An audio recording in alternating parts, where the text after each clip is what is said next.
Okay, good morning.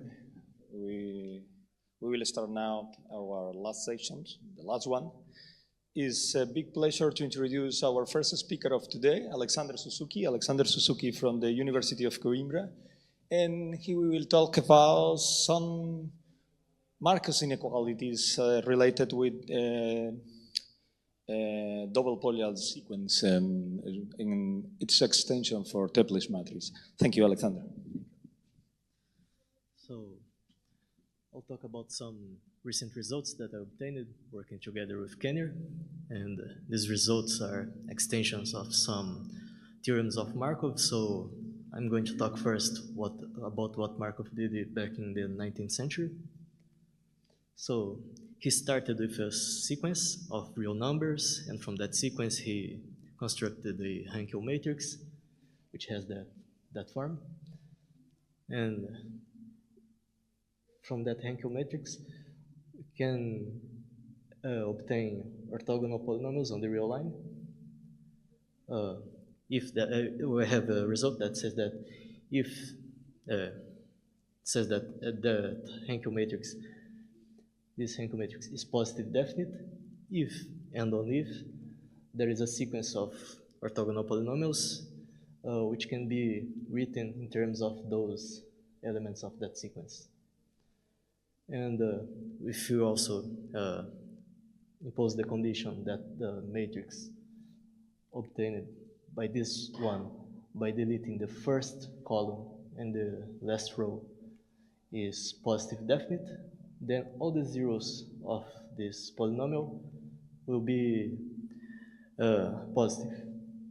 So these results are related to what's called the Stieltjes moment problem. And next, what Markov did was take one of the elements of that sequence and perturb a little, and with that he proved that the determinant of that Hankel matrix and also the zeros of those orthogonal polynomials, they have a monotonicity property depending on how you perturb that element.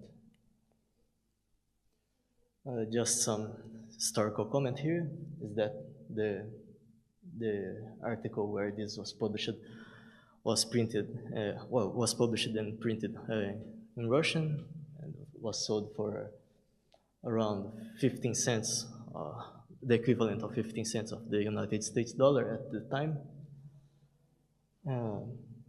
But this remained not. These results were not very known until Shohat translated them to English 46 years later in 1940. And then it started to appear in some books. So for our case, now instead of starting with a sequence of real numbers, we start with a double sequence of complex numbers, and from that and the sequence must have this property, and from that we construct a Toeplitz matrix that has this form. And from that matrix, if that matrix is positive definite, we can also obtain orthogonal polynomials, but now they are orthogonal polynomials on the unit circle. We can also write them in terms of the elements of the sequence.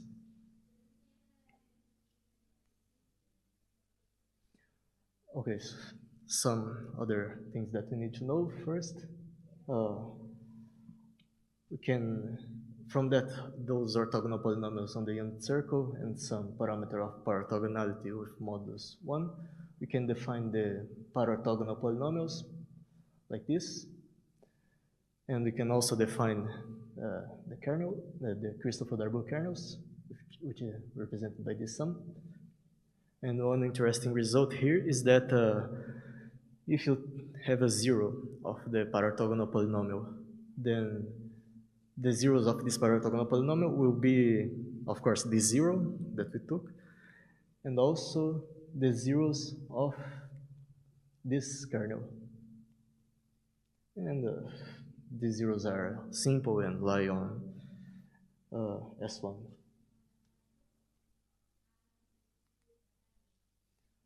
Okay, some other thing that we need to know is what is a two-sided polyfrequency sequence.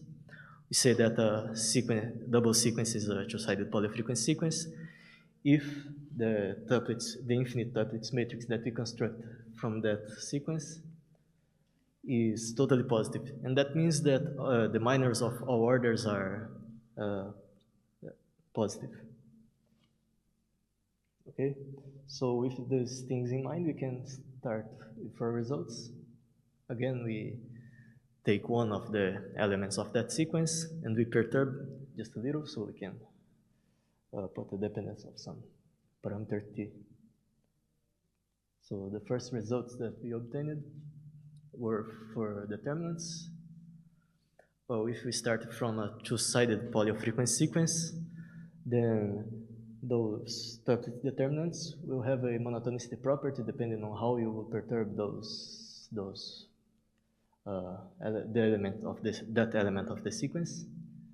And if instead of starting with a two-sided polyfrequency sequence, we assume that well, we start with some sequence and we assume that that kernel is a Hurwitz polynomial, and that means that that polynomial, all the zeros of that polynomial have negative real part. Then we will also have the monotonicity of that Toeplitz matrix. Okay, so now the results on zeros. Here, this result is, what we try to do here is to see where is the dependence of the monotonicity, on what that depends on. So that depends essentially of two things. First, how you perturb that element of the sequence, and also depends on some function bk, which can be expressed by one of these two formulas. So this is the case for when you have a pair of conjugate zeros, and we can also have the similar result for the case when you have a fixed zero. We will also depend on how you perturb that element of the sequence, also on some function bk, but of course this will have a different representation. So these expressions for the functions bk might seem a little complicated, but they are nothing more than the coefficients of some Laurent polynomials. For the case of conjugate zeros, they are the coefficients of this first Laurent polynomial, and for the case of fixed zero, they are the coefficients of this other Laurent polynomial. Okay, so with that general result in mind, we can analyze some particular cases where we know how that function bk is, well, not how it is, but the sign, what the sign is. Well, the first one is we start with a sequence of real numbers, and we assume that the parameter of parorthogonality is 1, and if that kernel is a Hurwitz polynomial, then the zeros of the parorthogonal polynomial will have some monotonicity property. They will move clockwise along the left, along the right half of the S1. And we can also obtain similar results for the other half of S1, just changing the initial assumptions. We change the parameter of parorthogonality and we obtain a similar result.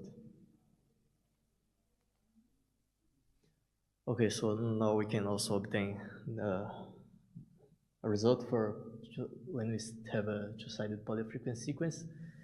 For that case, we have to assume also that n is even and the parameter of parorthogonality is equal to 1.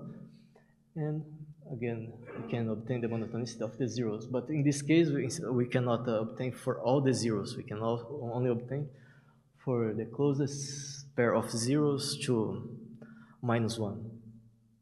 And I'll explain why that happens later. Okay, just some simple example. If we have this function here, and we define this being one of the elements of that sequence, and from that we define the rest of the sequence by this. In this case, when the parameter is equal to 0, we will have the sequence of the moments of the called rotated Roger-Ziegel polynomials. And these polynomials, they have all the coefficients positive, and so when you perturb just a little, when you perturb this element of the sequence just a little, that Toeplitz matrix will remain positive definite. The coefficients of the orthogonal polynomial will also remain positive. And we will have and by using our theorem, we will obtain the monotonicity for the closest zero of the corresponding parorthogonal polynomial with the parameter of parorthogonality -1. We'll obtain the monotonicity for the closest zero to -1 in this case. Now, as I said, we could also, we could only obtain these results for the closest zero to -1 or 1, and in our case, it's because we are using a result from Barnard and some other authors that states basically the following. You start with a polynomial with positive coefficients, then you remove two zeros, of a pair of zeros. No, sorry. Oh, we start with a polynomial with positive coefficients, then we remove a zero with smallest argument. Then this new polynomial will have all coefficients positive. And we can also do that for the following. So imagine you have a parorthogonal polynomial with all coefficients positive, and then you remove this zero, the 1. So the polynomial which has all these zeros, all these other zeros, will also have positive coefficients. But if we do that again, then the polynomial with all these zeros will also have positive coefficients. But then we are only interested in removing this pair of zeros, so we would have a polynomial with positive coefficients multiplied by z minus 1. So it's not always easy to see that all the coefficients of this product are positive. So that's one of the reasons why we only have this result for the closest zero to -1 or 1. And the restriction on the degree about being even or odd is because when you have a polynomial of degree even, you must have -1 and 1 as 0, so you fall in this case. And these are essentially our results. This presentation was based on this first reference, and the other ones are when you vary the weight function, you are working with only the weight function instead of just one of the elements of the sequence, which of course depend on the weight function. And I think that's it. Thank you.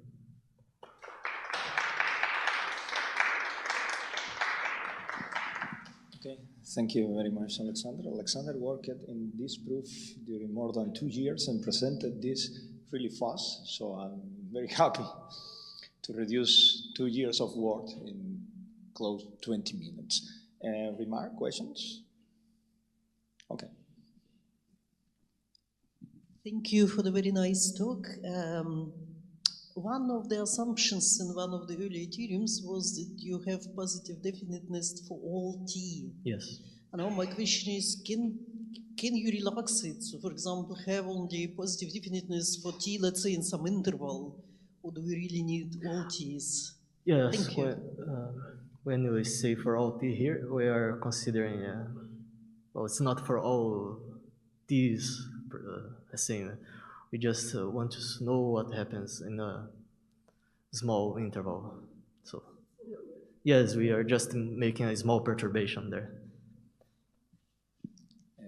Yes, there are small perturbations, but there are assumptions in the theorems that fix these intervals. It's an open interval, of course, but obvious reasons. Yep. Yeah.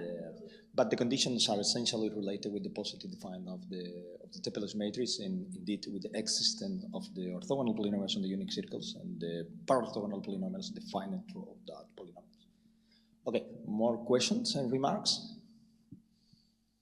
Okay, if not more questions and remarks, just to say thanks again to Alexandre. Alexandre, thank you very much. Thank you.